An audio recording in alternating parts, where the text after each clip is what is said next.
Welcome to the Fly Culture Podcast, bringing you interviews, reviews and fishing tips. Here's your host, Pete Tigus. Hey everyone, welcome back to the Fly Culture Podcast. I'm lucky to know a number of contemporary fly fishing authors like Ben Jayler, Chad Van Zanten and Russ Beck. Like them, my guest today approaches our pastime from beyond the traditional safe parameters and looks to stretch both himself and his readers' view of fishing through a slightly different lens. He has just released his third book, Anarchy Pie, that I've been lucky enough to read and, of course, thoroughly enjoy. It's an absolute pleasure to welcome back James Gilbraith to the podcast. Boo, it is awesome to have you back on the podcast. How are you, my friend? I'm great, thanks, Pete. How are you? I'm very good. I'd love the rivers to drop so I can go and do some fishing, but apart from that, I'm in fine form. How's the season been for you?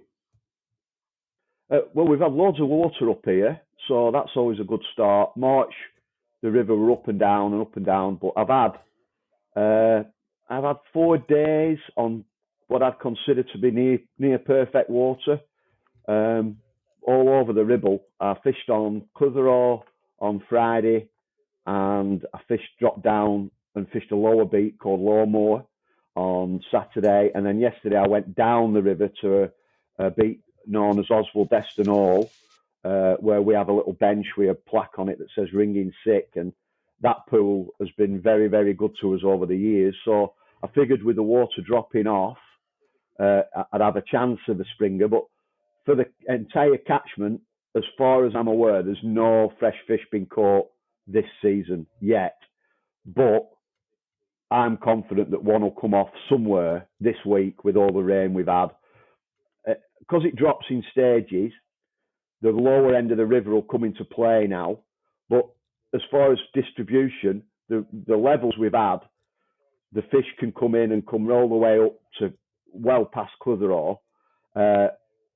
So there should be fish not all over because there's not that many, but there should be fish fairly evenly distributed throughout the river.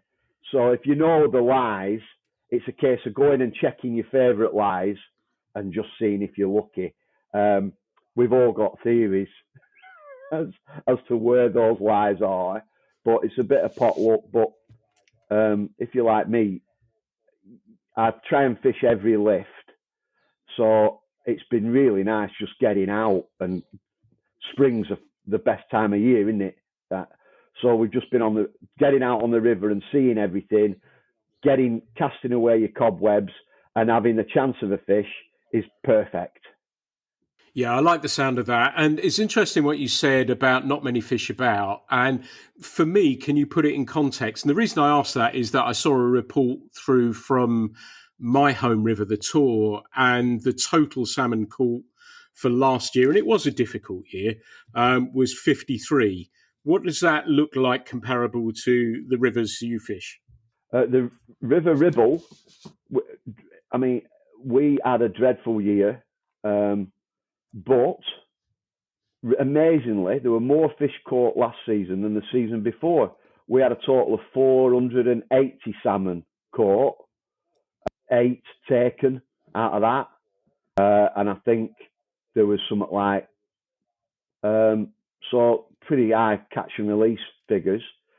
So yeah, but we were really lucky that we got a real good dollop of rain end of September, just the last week in September.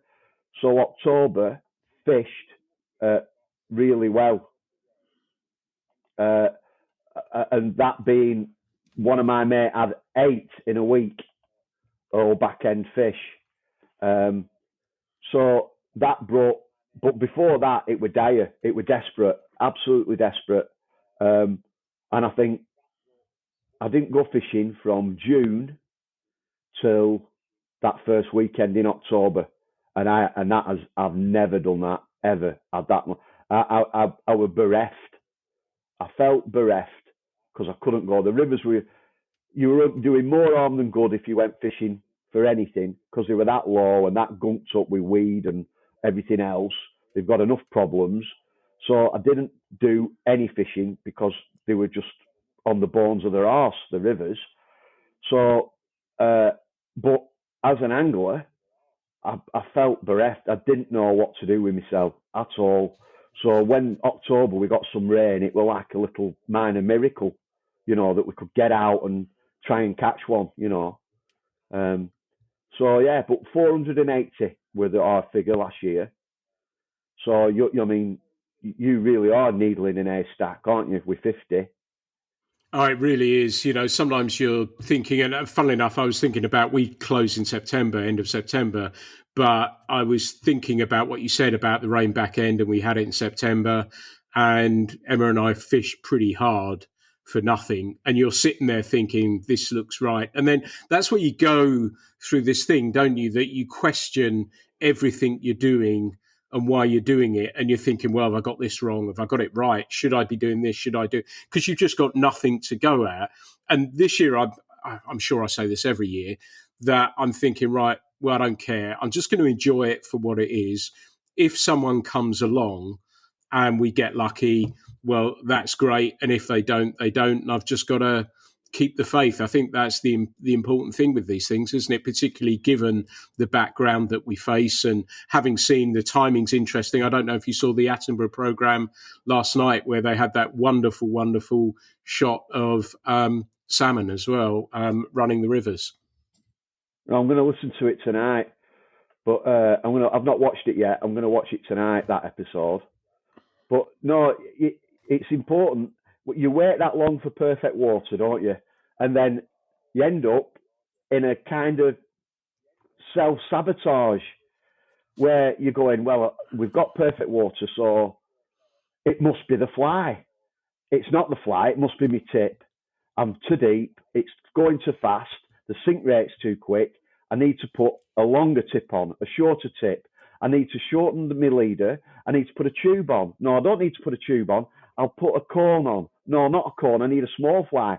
Fred says small flies work. I'll try that. Scruffy, it's too tidy. I've started taking an hatchet to some of my flies and making them look like they've just been washed up on a desert island beach. And then you're thinking, I've spent more time fanning about, fucking around, changing tips than actually just fishing. I bet the fish have swum past me by the time I'm cocking about with all this. So I have to stop myself from meddling with everything all the time because you can just, it can become endless. There's someone says, a man who stands stationary in one spot catches as many as the guy who does 4 miles up and down river, But I'm the guy doing 4 miles up and down river because I think it makes a difference. And because I've got ants in my pants, I've got to do it. But I really have to stop with the self-sabotage. At end of the day, I've probably caught all my salmon on 4 patterns. So, and yet I go for anything that I've never caught on because I want to see if it'll catch a fish. Like, mental. No one else, you don't see golfers, trying to play golf with a fucking snooker cue. Or they use the equipment, and that's what we do all the time. Oh, let's see if this works. I know this will work, and it only needs a sliver of evidence that it's been successful somewhere else. It's not based on fact. It's based on a myth. Someone called Terry has told someone called Tony that he had 5 on it once on the D. What he hasn't told you is that it was in 1978 and he put 400 days fishing in. You forgot that. You just think it's a killer. I'm going to get it on. So yeah, we are our own worst enemies sometimes. I've just got a confession to make, actually, because I was sitting saying, well, I'm going to look at it differently. And I saw you talked about the tips, and I saw that there was a new 6 inches per second tip came out. I decided to buy some just in case that I need them. Now, I've got 5 inches, I've got 3 inches. Yeah, so I've got some just in case. So I've got every base covered now. So I reckon I'm in really, really good shape for that. And one of my next questions were going to be, and ants in the pants, I think probably answers that question. But I was going to ask you about, with all the rain that we've had and March being one of the wettest on record, are you patient? And you talked about being bereft when back end last year you couldn't fish. So I guess I know the answer to that. Has that been, or is it easier when it's start of season that you're missing a few days and the river's knackered, but you don't mind quite as much because you know there's still plenty left to go? Yeah, the thing about I'm not missing another day because we might end up with a summer, where we get another heat wave, and so every lift I'm going to fish, and I'm going to fish somewhere, and I'm a member of enough clubs where I've got access, where pretty much whatever height of the river, there's always a couple of pools I can call in on at, and if it's after work, that's fine. If it's before work, that's fine. If I've made enough money that day, i.e. sold something, I don't try and sell something else, I'll go fishing. And because I know that if the hot weather comes, that's me grounded for for 1, 2, 3, maybe 4 months. So I'm making hay, definitely. That's because if it rolls around like last year, I don't want to have 3 or 4 months where I can't fish anywhere, and I'll even go on still waters trout fishing. I'm not doing what I did last year and just sitting out. But I thought last year was an exception. And even now when it's in flood, we're looking further up the river to see, which one's going to drop right first, and we'll go up there. And, so yeah, I'm not going to miss another day, just in case, things get worse, weather-wise, because it's getting more extreme all the time, isn't it? So you never know. You can't take it for granted that we're going to have a normal set of seasons. They're always a bit exaggerated in some way, aren't they, these days? They seem to be anyway. Yeah, absolutely. That makes perfect sense. And like you say, making hay when you can is the way to go about doing it. We're going to come onto the book shortly, but I know you talked about the fishing clubs and everything else that your members are locally, but in the book, I know you talk, and it's a hysterical piece about the Spey. Are you planning to travel a little bit more widely this year, or are you concentrating efforts on home waters? Well, not to be gloomy, but the COVID properly killed my business and it of buying and selling antiques. A few of the local auction houses that I made a living out of, one in particular in Clitheroe, shut down forever. So that really was a kick in the bollocks, really. So now I'm doing more removals and house clearances, but it's really, really quiet. So it's not been easy. So as a result of that, I've had to cut back a little bit on me. So I'm not going on the trip to the Spey. I've sold that place to someone else, another angler. But me and a couple of my friends, we plan to fish the Eden on the Fly in June and have a couple of nights up there because you can get a day ticket for 30 quid a day. And I think we're trying to find somewhere in May. I'd like to, without travelling too far from home and staying away, be able to go and fish I've never fished a Tweed, so I'd love to have a go on the Tweed. If there's an economy beat to go and fish at an economy time of year. So we're looking to see if there's any beats around the Tweed that we can fish. But just with how life is, I can't go away for a week. It's too much of a piss tech on Anne-Marie. She works full time. Her kids are both at school. We've got a dog. We've got an home to keep. So that's why I prefer to fish locally after work and before work and at weekend, because I can be on the river in 10 minutes flat here.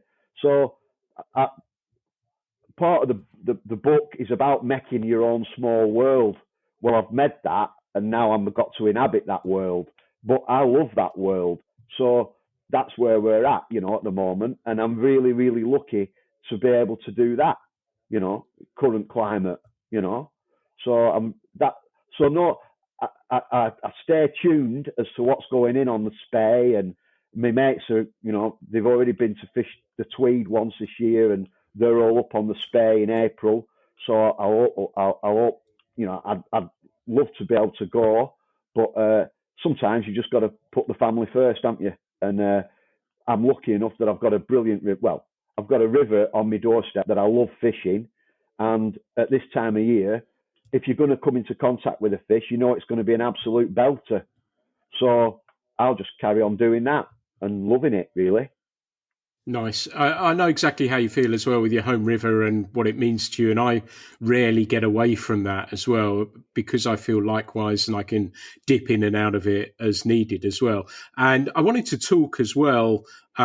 We're inching ever nearer to the book, but your artwork as well. And that's why I say that, because I recognize obviously your artwork on the cover of it, but you know, I'm a fan of it, and that's something. And I would urge listeners to have a look at Boo's artwork as well, because I love it, and it's quite abstract as you'd expect from Boo as well, but really, really interesting. And is that a fun process for you to express yourself in a different way?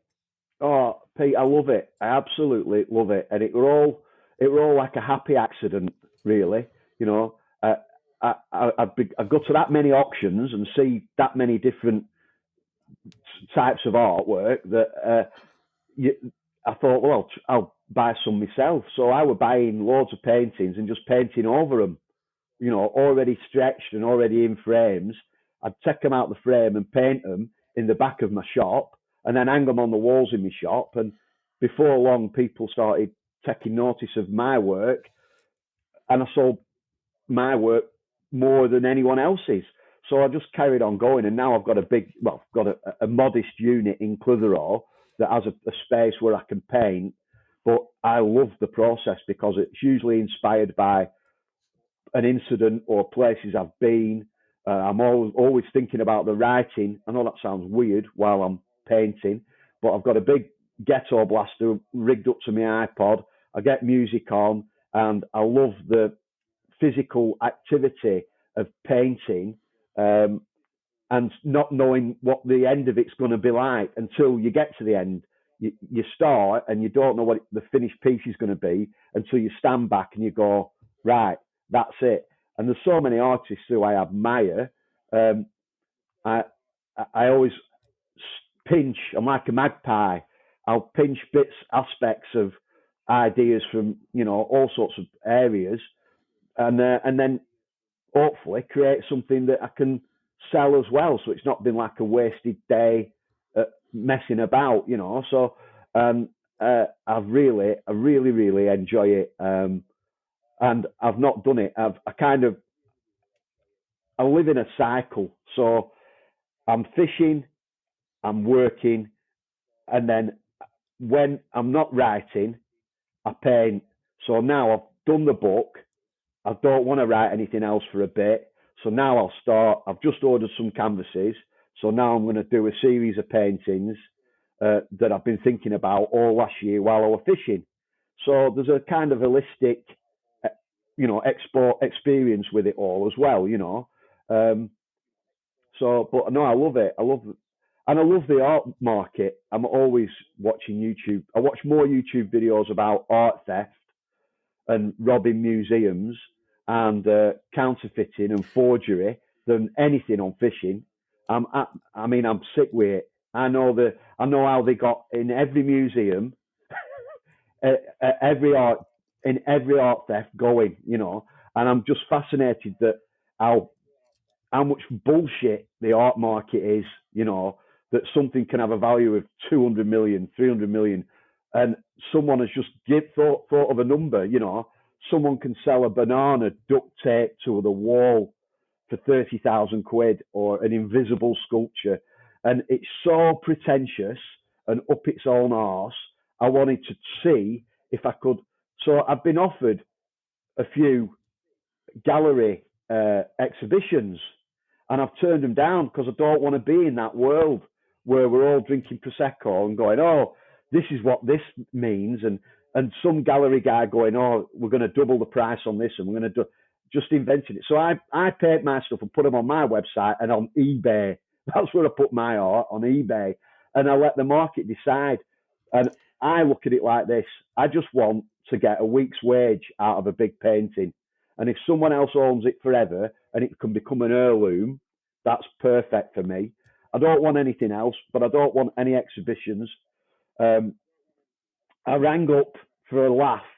I rang up Freeze Art Fair in London to see if I could go and exhibit down there, not knowing that it's like 20 grand for a stall.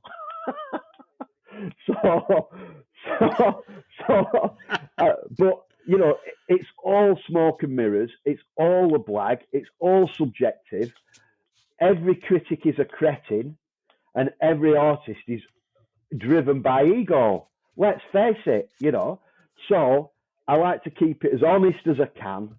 And if someone buys a painting off me, it's honest, you know. And I have thought about the process that goes into it, you know. But that's it. But it's just another game that you can't play. You know, you've got to have the permission off a gatekeeper. And I've never asked permission. And I've not asked permission to write. I've not asked permission to paint. I didn't ask permission to open a shop or whatever. I've never tried to be in the establishment, whether it be fishing or I've never asked. I do my thing. And if somebody likes it, brilliant. That's good because it's my world that I live in, you know, and I've created that for myself, you know. So yeah, I love the painting, but I love the game more than the painting, you know. And if I can write a big flowery paragraph about the hidden meaning of a painting, even better, you know, even better. So yeah, I love it. But it's just a game. It's just a bit of sizzle in it, you know. We like what we like, and none of us can afford to own a Jackson Pollock. We're out the market. They're for hedge funds and billionaires. So I paint stuff that people can actually afford and put in their house, you know, but has come from the same place those great works of art came from. A struggling guy before somebody decided to make him famous because they had the rights to his work. Yeah, I'm with you on that. And you know, the piece that you did for me, I look at every day. It's in our kitchen, and I see it every day, and it makes me smile. And you're dead right about how these things work. Old Boys Club, and you know, my hope is that those things eventually fall by the wayside.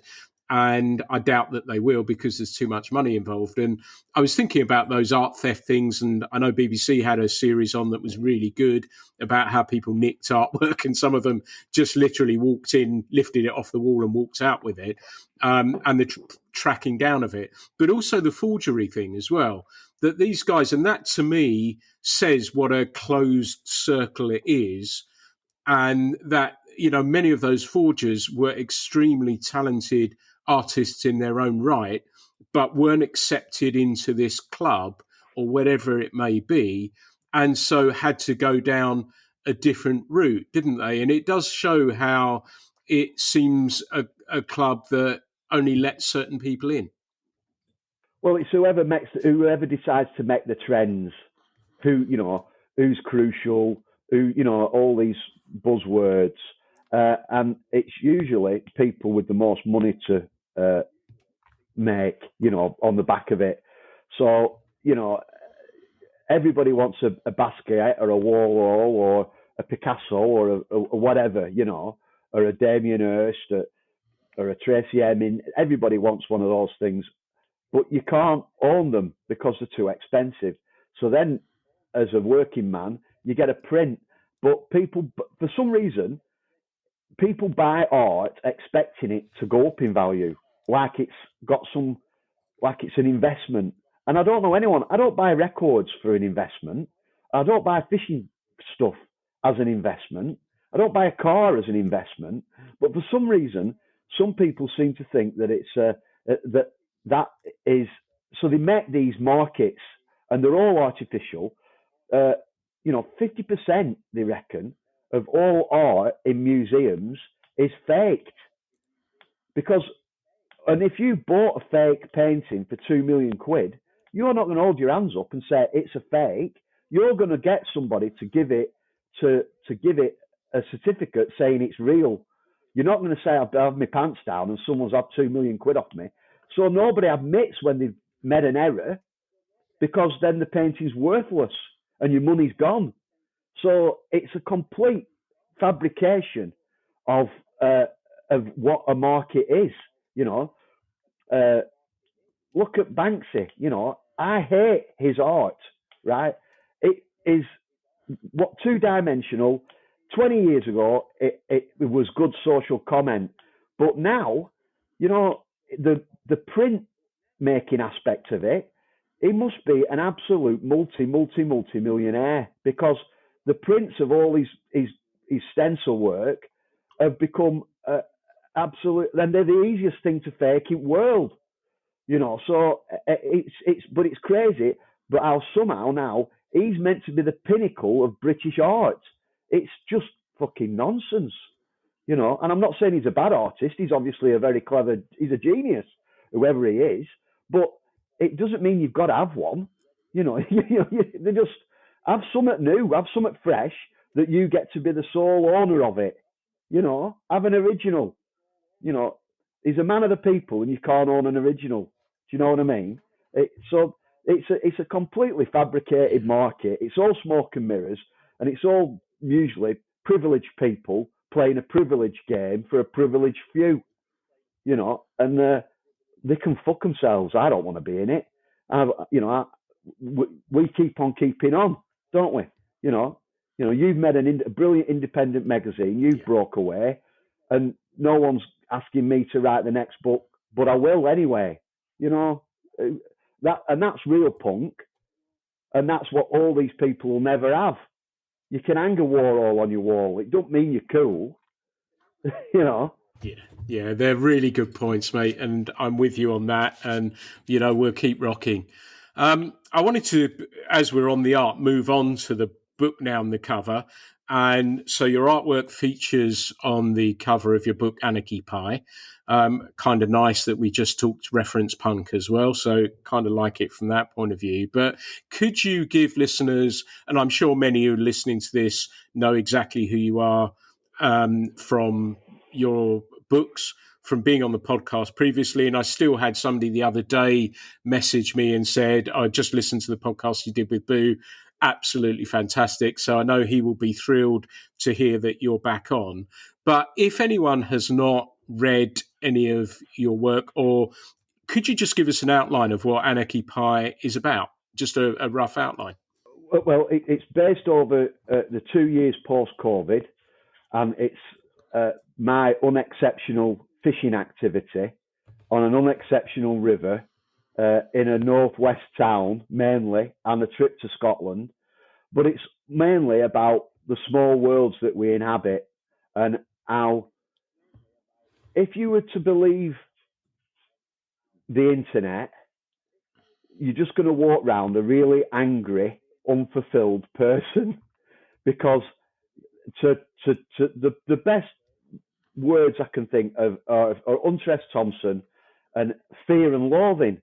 If you spend more than 20 minutes on Twitter or on Facebook or on anywhere, or you read the clickbait that your browser puts in front of you for the stories that are meant to be relevant that day, you would just be a really angry, upset person with anxiety.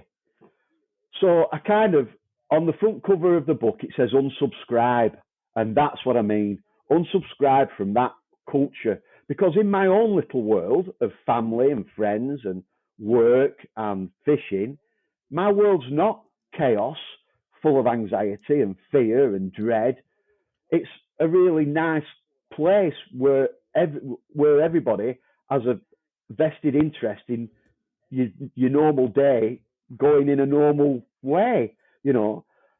That's not reflected by what we're fed on the internet all the time.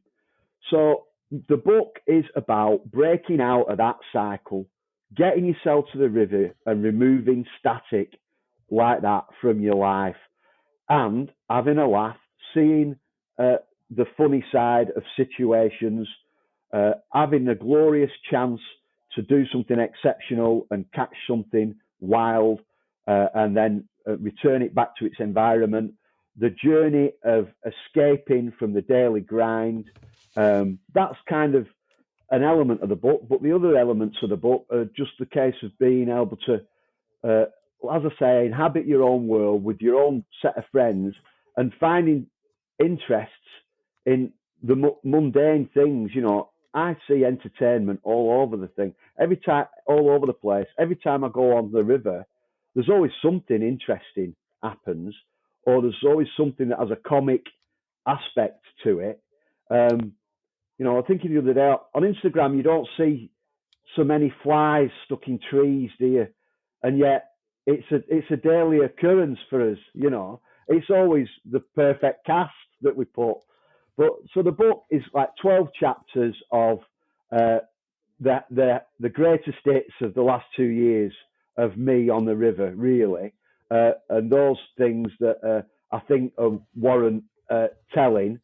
And also, there's a little bit of folklore in there. As I get older, I'm drifting more and more towards paganism and and folklore and rituals, and and the history of where I live is like really, really rich.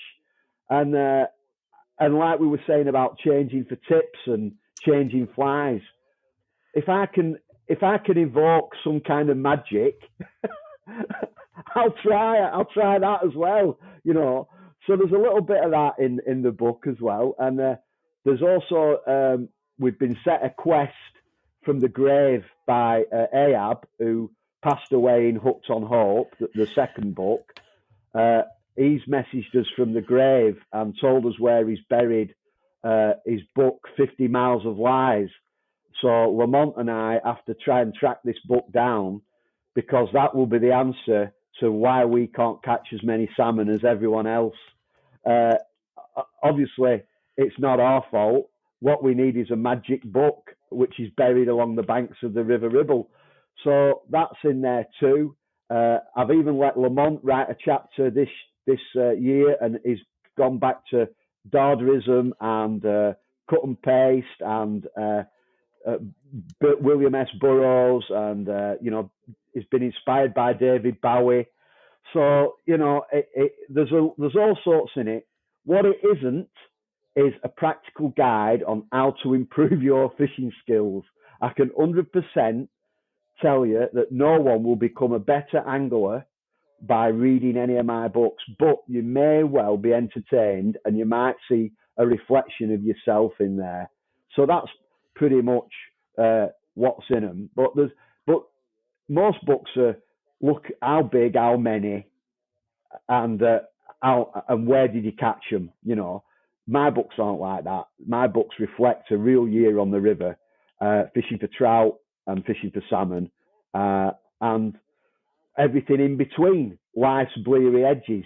Yeah. And that's what I love about it. It's real, it's friendship, it's family, the importance of that as well, packaged beautifully in a humorous style. While listening to this, you're going to get a sense of that as well. And it was fascinating what you said about the social media. And you're dead right that, you would assume every day was perfect. Every day we caught a fish. Every cast was perfect and everything went to plan. And we sort of kind of live in a matrix in some respects, that we assume that, and other people assume that's exactly what it's like. And of course it isn't. And I know you describe social media or Twitter really as like bobbing for apples in a tank of insatiable, starving, speed freak piranhas with spam on your face. And that's kind of right as well, isn't it? That these things, how you look at this and how certain aspects of social media are a distortion of what really is true, isn't it? Well, and isn't it amazing that how many people quote Twitter for their news, or even as like journalism? Before the Gary Lineker thing, every episode of every like interview on 5 Live or any other BBC network, the presenters always mention their Twitter accounts, like, because they want more followers, right? Or they'll say, "Did you see the game against Sunderland last week?" And such a body on Twitter said that. So they're reporting that some fucking idiot has just said on Twitter in his bedroom as like journalism, and they're all dining out on it. And then so it's absolutely mental that no one can be bothered to do anything that's not instantly given to them on the phone that has become journalism, reporting what's on Twitter. And I just find it soul destroying. Soul destroying. Yeah, no, that's a fair point. Lazy journalism and everything else that goes with it. And talking of Gary Lineker, as a football fan, I loved how you described the contents of your fly box. And you kind of draw analogies with a football team and Pep Guardiola and the Man City team. And, you have the star team in your fly box, the flies, and we've alluded to this already about the flies that you always use, and the ones that will always go on the end of your leader. And it's kind of right, isn't it? It's a beautiful observation about fly patterns. And we do, and you said earlier, we use 4 or something ridiculous like that, which is exactly right. But it's a beautiful analogy to draw. And I'm sure many listeners, that's going to resonate with them as well. But using a football team was an interesting one to draw. Did that dawn on you pretty quickly, or you suddenly thought about it that way, that, it's a football squad? Yeah, we all want Ireland up front, don't we? We want goals. We want Thierry Henry. You want Alan Shearer.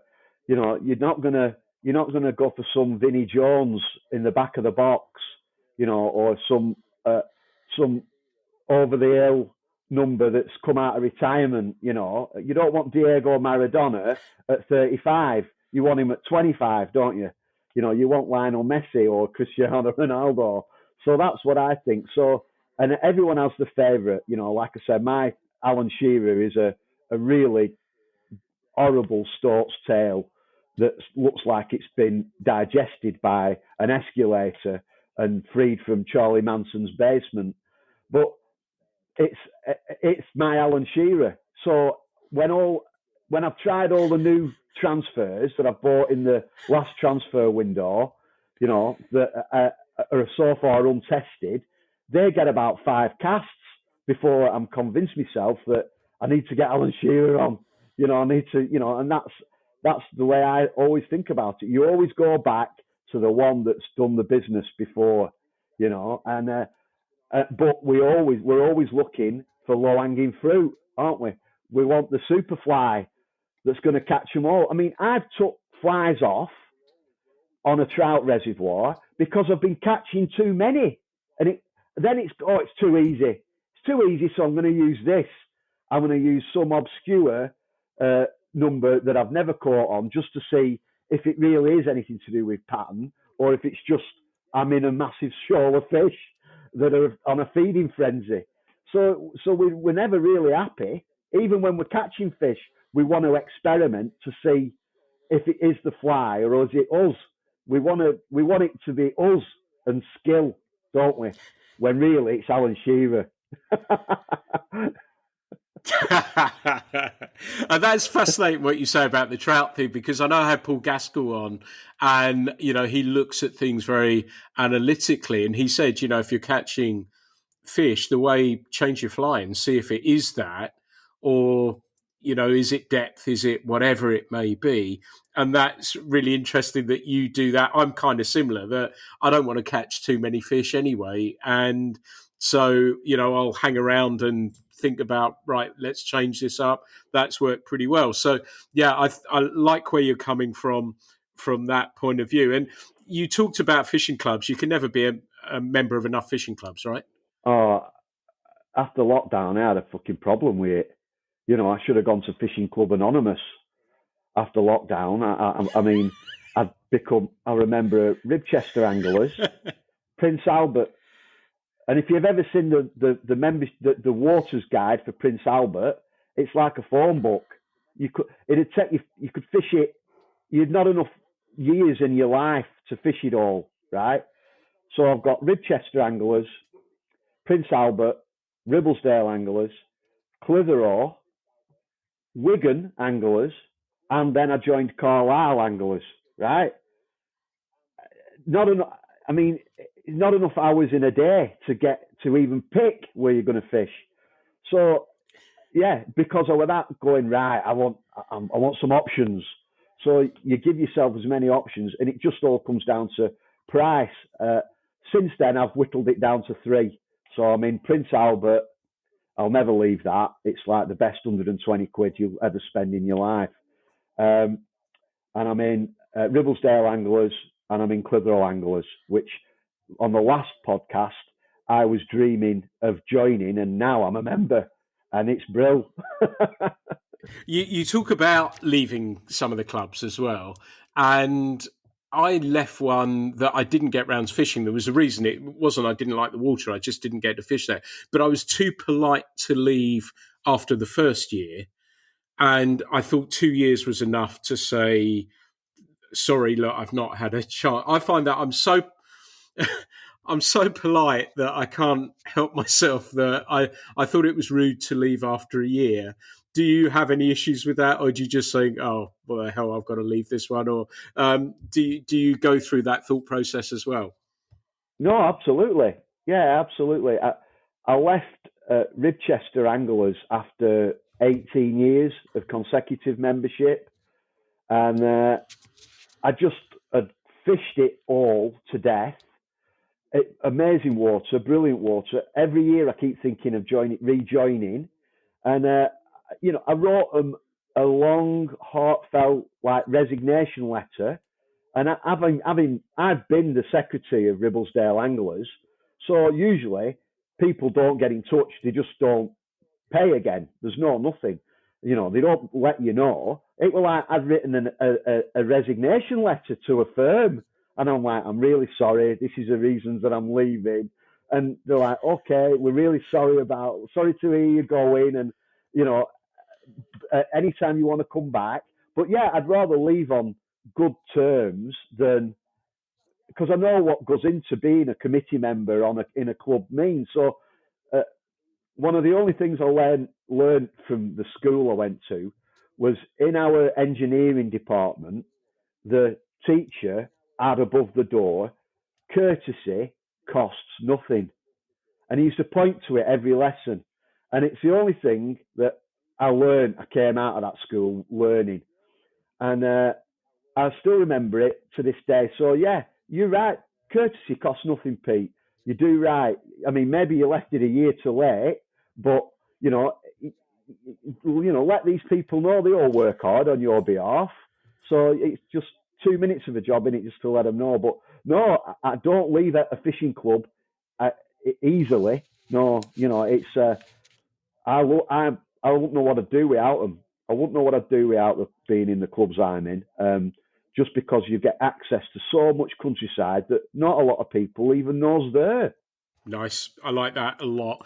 There's another one that I'm a member of that I haven't fished a little bit, and it's a hard one to get into, and I'm probably going to have to leave that one, and I'll start composing a resignation letter as well. But in some respects, I'm probably a dream member that I pay my subs and don't fish the water. So it may be kind of nice from that point of view as well. But I'd rather give someone else the chance to go fish it. And it'll be that time that someone else I know is a member, I go and fish it and think, what the hell did I pack that one up for? But you live and learn with those things, and perhaps you have to just suck it up and join the queue again. Yeah, well, we went to the Clitheroe Anglers AGM on Wednesday night. Always interesting. There were about 12 of us there. So they went through the membership. Now, we've got 30 name pools. We own the fishing. And they said, and we're very sorry, but the membership has risen to 44. There's 44 members, right? And I've only ever seen 3 other people, ever. And they said, and we're very happy to announce that we caught over 3,000 trout last year on the River Ribble in our club. Now that's between 40 people, right? And 4 of them of the 44, you know where they live? California. That's a long cast. So us Clitheroe lads are going, yeah, well, they're dream members. for us. Nice. You know, that's when we were on when I was on the committee of Ribblesdale Anglers, and every year we had a fresh intake of new members. The first question 3 of us used to ask was, how far away do they live? And anybody living in London got in. Anybody living in Blackburn or within 10 miles, we have to put them back at queue because they're going to be in our pools. So, yeah, we like the distant member best. Yeah, love it. And it's interesting you touched on trout there, because I think listeners would primarily feel that you may well be a salmon angler, although in the first book, you know, you talk about, or I can't remember the first one or the second one, you talk about how you started as a stillwater trout angler, and then somebody walked into the pub with a great big salmon, and that was it. And again, there's trout feature in this book as well, and some pretty nice trout by the sound of it too. Yeah, we've got some amazing trout water. So, getting back to what we were talking about before, sometimes you can't see the wood for the trees, and you're waiting for the perfect day to go salmon fishing, realize and thinking, right, well, and you can go weeks without having a perfect day salmon fishing, and you're completely overlooking the river is full of trout. So there's loads of sport to be had. There's loads of fun to be had. And you've got access to it. And I kind of kept forgetting to go because I was so obsessed with salmon fishing. Well, now I've started having a little walk at night, and I'll just have 2 hours. I can be on the river in 2 minutes. And I'll be honest, I prefer to fish streamers across, nice and quick, in a few of the pools that are a bit deeper, because they've generally got bigger trout in them. And I can fish I can have 2 hours, and I can quite easily catch 3 or 4 brown trout, all of a pound and upwards. So I'm getting into that, and I'm improving my skills doing that, and I'm finding more about it. But I've got so much water right on my doorstep that I'd be a fool not to engage in it a bit more. So I am becoming a more accomplished river trout angler, and I'm enjoying it immensely. And it's because it all leads into, you know, eventually that'll turn into sea trout fishing in June. So if the river's not right for salmon fishing in April and May, it means I can get there and fish for some trout, and I've got access to the River Hodder, the River Ribble, the River Calder, all within a 5-minute drive of my house. And they're full of trout. All those rivers are full of really nice trout, and they're really different approaches needed to fish them. They're all pretty technical. There's none of them give it away. So I really enjoy all that. And of the evening, I'd much rather go for a walk with a fly rod than, as I'm doing now, like attempting couch to 5K for the 5th fucking time. Good luck with that. Yeah, so it's my kind of, trout fishing's my jogging. Love it, love it. We're going to come back to salmon a little bit, and the reason for that is that you talked about Carlisle anglers, and I'm guessing that was probably the Eden. And in the book, you talk about a day that you turn up on the Eden, and not everything goes to plan, does it? Putting it mildly. You dream of getting to a river and seeing salmon head and tail, because you never see them, do you, Pete? You never see them. We got there, me and my friend Peter got there. I've heard whispers that it were back to some kind of good form. And eventually, I won't, no spoiler alert, I won't blow the piece in the book. I get Peter to take me up there on I think it was like the 17th of June, I think. Anyway, we get there, and as we're setting up, we hear splash, splash, splash. And I am not kidding. There must have been 15 to 20 fresh salmon all over this area. This area is like the size of a football pitch where these fish are, and all over, above us, below us, in front of us, at the side, in the middle, at the far bank. They're everywhere. Brand fire new. Unbelievable. So we set up and we were shrimping. Peter has a cast, his float gets buried, I land a absolutely brandfire chrome, sea liced, £17 fresh run salmon. Amazing. I miss one, my float gets buried, I miss one, Peter has another, and they're jumping over my line, they're jumping by my legs, they're jumping down the bank, they're all over the place. Then my phone rings, so we're 100 miles from home, and my phone rings, and I have to find out that my son has had an accident on a bouncy castle that was brought in by the school, and the event was called the De-Stressival, right? I'm not making it up. And he dislocated his kneecap, so I had to go home. So I had to tell Peter, we'd started at 9:10. At 9:20, we were walking back up the field, having caught a 17-pounder to drive back to drive back to Clitheroe to get my son. And I had to, I mean, if you'd have heard the phone call, I wish I'd have recorded it, because I tried to stay out as long as I can. I said, well, does it really require two of us to be there, love? And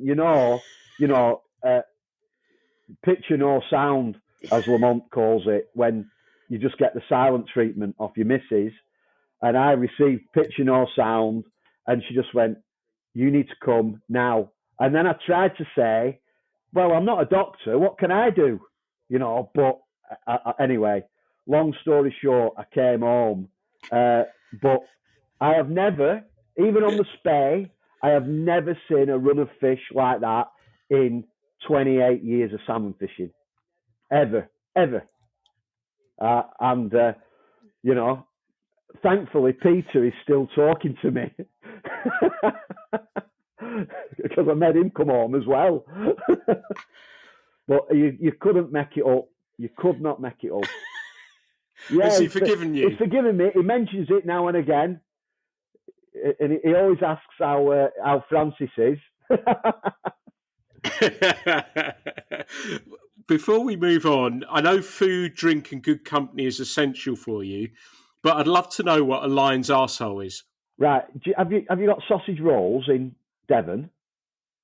Oh, yeah, absolutely.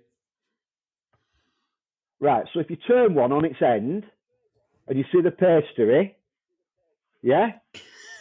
And then you see the sausage filling, what's it look like? A lion's arsehole.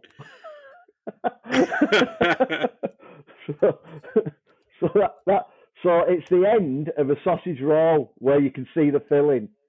That's a lion's arsehole. And is that what you named it? Did you decide that? No, someone far wiser than me. I overheard it in a pie shop. I absolutely love that, and I will never look at a sausage roll in quite the same way. It was like when Lamont had joined a gym, and he joined a gym, and I said, how's it going? He said, it's all right, but it's a bit cock heavy, which meant there's too many men in it. It's cock heavy. So now every time I scan a room, or a pub, I'm saying to myself, it's all right, but it's a bit cock heavy in here. Love it. Absolutely love it. Now, I think you're really self-deprecating about your fishing, and there is a bit in there where you talk about a pool and how you make a change and catch a fish. And you talk also about salmon fishing being a roll of the dice. But sometimes when you make those changes and the line comes to life, there is a little bit more than that roll of the dice, isn't it?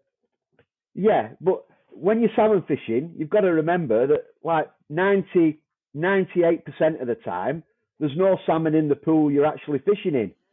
So you could go in there in a top hat and stilts, and it don't make a blind bit of difference. So it's for them rare days when you see a fish. That's when all the fumbling starts, and you want to be on your Alan Shearer. So, and then you're thinking, right? So for this very rare moment, I want to be right. I want to give myself a fighting chance. So my fighting chance is a full floater with a slow sink tip on, or an intermediate tip, and my stork's tail on the dropper, and then like a cascade on point, or I'm getting sick of even saying it, a badly tied willy gun, a really sparse willy gun that looks like it's been eaten by something, but you've got to remember that most of the time it's purely hypothetical because there isn't any fish there anyway. So you can do what you want, but when that moment comes and either someone has a pull or someone has a fish, it's suddenly game on and it's serious time, isn't it? So you get serious then. But you hope that you've got some kind of input, don't you? I like to have some input. If I've had a pull in a pool, and I've missed and I've felt the line go and I know there's a fish there, and you back up the pool to go through the cast again, I'm so excited that I always fuck that cast up. So now I have to tell myself, slow down and, just be a bit more fucking Bruce Lee than Michael Crawford in Some Mothers Do Have 'Em. Just fucking slow down and have another pop at it. But because you're that excited, because it never happens. Yeah. I know I hooked, the nearest I got last year was hooking a fish, and I don't know who was more surprised. And it leapt around, came off for a bit, and that was that. And shrugged my shoulders, reeled in, and got out because it was bright. So I just so wasn't expecting it. And it was one of those moments where you thought, actually, I've done okay here. I put a tiny fly on because the water was low, clear. The sun was about to come onto the pool. So I did my part of the deal. I got relatively close, and that was that. But tell me, coming back to the book before we start, I think we're coming up an hour of talking now. But did you find it, given the background of COVID and everything else that went with it for you, did that mean it was an easy book to write, or was it a difficult book to write? Well, and at the start, I wanted to write something else, but over time, I got a few leads. I got into the book and I wrote a few things, and then I realised that I did have a few good ideas for this book, and it was really the first half of last year was unbelievably difficult, just because we weren't, as a married couple, I weren't pulling my weight, financially. So it was really hard. So you've got to do something. I mean, I did everything. I've started doing removals. I started doing things. I advertised for it and everything. So in between, on them days when I've got no work on, I can't just sit about doing nothing. I filled in my CV and I'm actively looking for a nice little part-time job. If I can find a couple of days a week doing something, I will, just to help ease the pain of the current crunch that we're in. So when I've not got anything to do, it's remiss of me if I'm not writing something, because at least it's something I can do that's proactive. So over the first 6 months of last year, I started getting it together. And then when I got a few ideas, like the trip to the Eden, and we got contacted to look for Ahab's book and a few other things, it all started coming together really nicely. And I enjoyed writing it immensely. But all the time I'm writing them, I'm thinking, is there any appetite for this? I've done one, I've done two. Is there another appetite for it, or should I be focusing on something else? But now I've got to the finish line. I'm really glad I did persevere with it, because I think it's got some merit, and I think that the people who like my writing anyway are going to be hopefully thrilled with it. And that keeps you going. So it's always a good thing to write, but sometimes the stories have to be told, and these 12 stories that are in here, in their own little way, have to be the little vignettes of what they are, have to be told, and I think that they have some merit and that the people will find them entertaining. But it wasn't an easy process. the first two were much more easy. I was in a nice, more comfortable place when writing them. But having been up against a rock and hard place, I was writing out of necessity, Pete. And I always thank you for buying a couple of articles off me early last year. And you won't know how much it means, but it meant a lot at the time. And I know I spoke to you on the phone a couple of times, but it meant a great deal. I'll never forget you for that, because we were struggling, like a lot of families are at the moment. But I ain't mourning, and it was good. So I was glad to be proactive, and having that little book to write kept me really focused, really positive, and I hope it comes out with that vibe, because really, with everything that was going on and everything you read, getting back to the internet and the state of politics and what have you, that book should be filled with fury and angst, but it isn't. It's just I kept it light. So, but yeah, it was a good book to write, and I enjoyed getting it together a great deal. And when I look back, I'm very proud of them. Yeah, and rightly so, you should be as well. What would you want readers to take from reading your trilogy of books? Just to don't be overfaced by what the world wants you to be.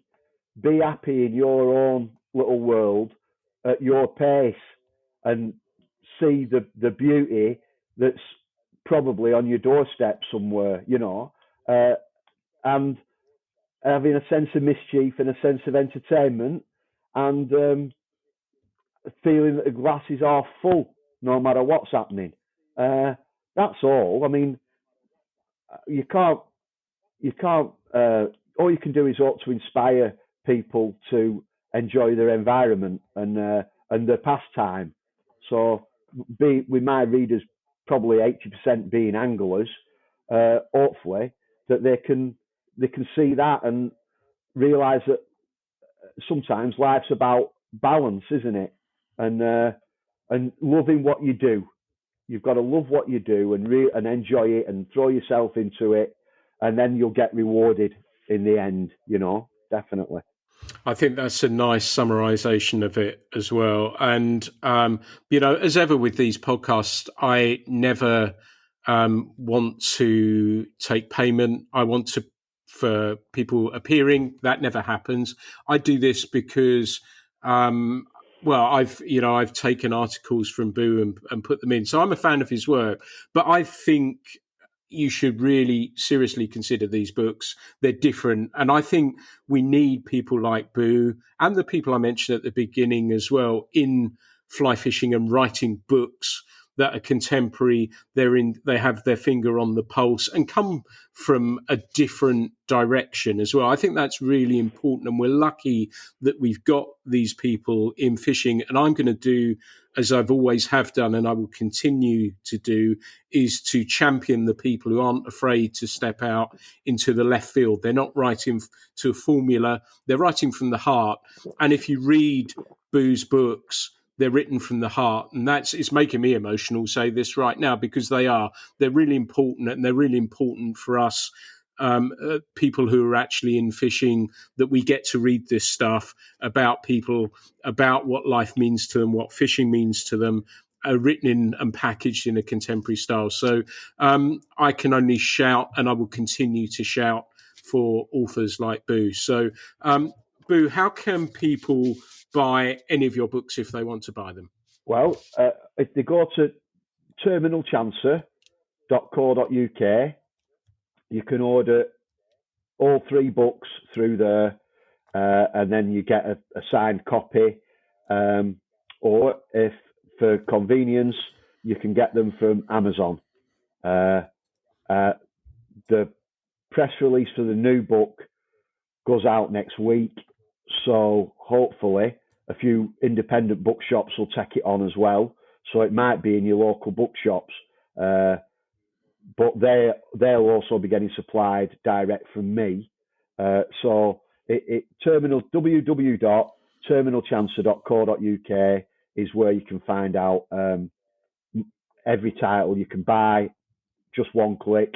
So they're all up for sale on there. So that's it really. Or Amazon. Fantastic. And what about social media? I know we've touched on that, but I really enjoy your Instagram particularly. How can people find you on social media? Boo Gilbraith on Instagram, Boo Gilbraith on Facebook, Boo Gilbraith on Twitter, but not so much. Because it's fucking horrible. For obvious reasons.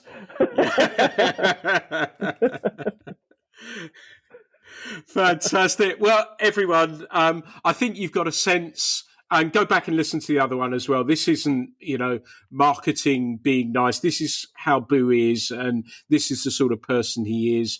And that's what comes across in his book. So I really hope you will consider supporting someone independent and doing some really cool, interesting stuff. There's a background of music in there, and it's got Harry J. All-Star's Liquidator, so I'm perfectly happy. There's another song, I can't quite remember what it is, and he has suggested listening with the book, which is a fantastic playlist as well. But Boo, as ever, it's been wonderful to catch up with you. I wish you every success with the book. The book deserves to be successful, and want to thank you for being a guest on the Fly Culture podcast today. Cheers, Pete. Thank you very, very much for having me on again and listening to an old man waffle on. So, thanks very much. And keep on keeping on, Pete. I love you, brother. I'm feeling the love, and it's right back at you. Everybody, thank you for listening to the Fly Culture podcast. I hope you've enjoyed this entertaining and amusing look inside Boo's fishing brain and what goes into writing a book. As ever, there'll be plenty more down the line, but thank you so much for listening.